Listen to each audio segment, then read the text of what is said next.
ఈరోజు బ్రేక్ఫాస్ట్ ఉలవచారు దోశ తిందాం అనిపించి గుండ్లాపల్లిలోని నాగేశ్వరరావు హోటల్కి అయితే వచ్చాను నేను. ఒకటి ఉలవచారు దోశ ఒకటి వేయమని చెప్పాను. ఓకే రాజా అని చెప్పి స్టార్ట్ చేశాడు. ఫ్రిడ్జ్లో నుంచి ఉలవచారు ప్యాకెట్ ఒకటి తీసుకొని పెన్ను మీద దోసేసి ఆ ప్యాకెట్ ఓపెన్ చేసి ఆ ప్యాకెట్ మొత్తం పోసేసాడు. ఇంకా ప్యాకెట్లో మిగిలి ఉందని చెప్పి పిండేస్తున్నాడు ప్యాకెట్ని. ఆ ఉలవచారుని దోశ మొత్తం స్ప్రెడ్ చేస్తున్నాడు. అలా స్ప్రెడ్ చేసిన తర్వాత నెక్స్ట్ వచ్చేసరికి కొత్తిమీర తీసుకొని ఒక్కొక్క ఆకు వస్తున్నాడు.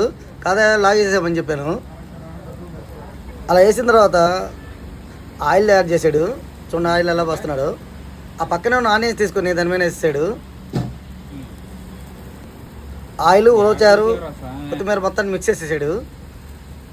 ఆ దోశ రెడీ అయిన తర్వాత అరిటాకులో గట్టి చట్నీ, ఎర్ర చట్నీ, దోశ, నిమ్మకాయ ముక్క అయితే ఒకటి ఇచ్చాడు.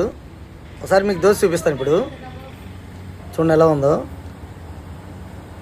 ఆ పక్కనే ఉన్న నిమ్మకాయ తీసుకొని నీట్గా గట్టి చట్నీ మీద పిండుకొని ఇకైతే టేస్ట్ చేస్తున్నాను. టేస్ట్ అయితే అల్టిమేట్ కెవ్వో కేక.